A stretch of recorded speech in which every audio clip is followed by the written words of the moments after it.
ان مخصوص جانوروں کو جنہیں اللہ تبارک و تعالی کی رضا کی نیت سے قربان کیا جائے گا، ان کا بے عیب ہونا بھی ضروری ہے، اور یقیناً عیب وہ ہوگا کہ جسے شریعت عیب کہے گی۔ اور فقہائے کرام نے بڑی محنت کے ساتھ ایک طویل فہرست تیار کی ہے جس کے اندر انہوں نے عیوب کو بیان فرما دیا ہے۔ ہم انشاءاللہ ان میں سے چند عیوب کا آپ کی بارگاہ میں پیش کرتے ہیں۔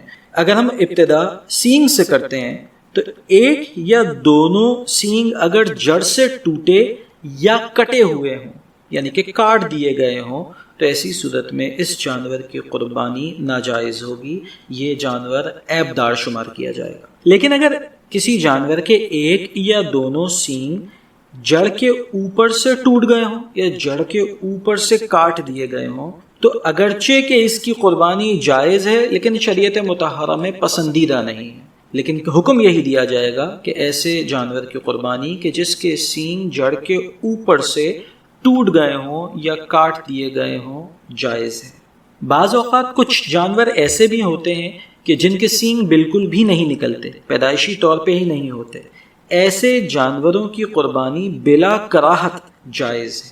یہاں یہ بات ذہن نشین رہے کہ سینگ کے اوپر ایک سخت خول ہوتا ہے اور اس کے اندر ایک نرم حصہ ہوتا ہے، تو اگر یہ سخت خول ٹوٹ جائے لیکن نرم حصہ باقی رہے، یا سخت خول اتر جائے اور نرم حصہ باقی رہے، تو ایسی صورت میں اس جانور کی قربانی بھی جائز ہوا کرتی ہے۔ دوسری چیز جو قربانی کے جانور میں دیکھے جانے والی ہے وہ اس کی آنکھیں۔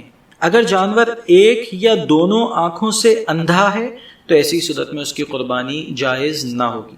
اندھے پن کو چیک کرنے کا طریقہ یہ ہو سکتا ہے کہ اس کی آنکھ کے سامنے جا کے چٹکی بجائی جائے۔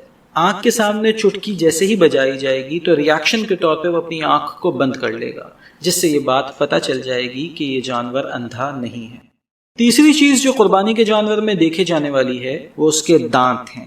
جس جانور کے دانت ہی نہ ہوں اس کی قربانی ناجائز ہوا کرتی ہے۔ دوسری صورت یہ ہے کہ دانت اس کے پیدائشی طور پر تو تھے لیکن اس کے بعد دانت ٹوٹ گئے، اور اتنے ٹوٹ گئے ہیں کہ اب وہ چارہ اپنا خود سے چبا کر نہیں کھا سکتا، ایسے جانور کی قربانی بھی جائز نہیں ہوتی۔ لیکن اگر اتنے ٹوٹے ہیں کہ وہ اپنا چارہ خود چبا کر کھا سکتا ہے تو پھر اس جانور کی قربانی جائز ہے۔ اس کے بعد جن چیزوں کو جانور کے اندر دیکھنا ضروری ہے تاکہ پتہ چل سکے کہ جانور عیب دار ہے یا بے عیب، ان میں کان، کوہان، دم اور چکی ہیں۔ اگر پیدائشی طور پر جانور کے کان نہ ہوں یا پیدائشی طور پہ اس کی دم نہ ہو تو پھر ایسی صورت میں اس جانور کی قربانی جائز نہیں ہوتی۔ ساتھ ہی یہ بھی یاد رہے کہ اگر یہ چیزیں 1/3 1/3 سے زیادہ کٹی ہوئی ہوں گی تو بھی ایسے جانور کی قربانی جائز نہیں ہوگی۔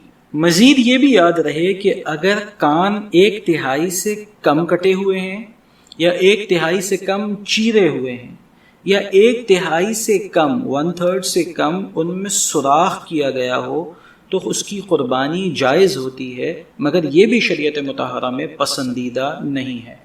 یہاں یہ بات بھی ذہن نشین رہے کہ اگر یہ ساری کی ساری چیزیں سالم ہوں، بالکل صحیح ہوں، لیکن ہوں چھوٹی یعنی کہ سائز میں کم ہوں، تو ایسی صورت میں قربانی پر کوئی اثر نہیں پڑتا اور یہ قربانی بالکل جائز ہوا کرتی ہے۔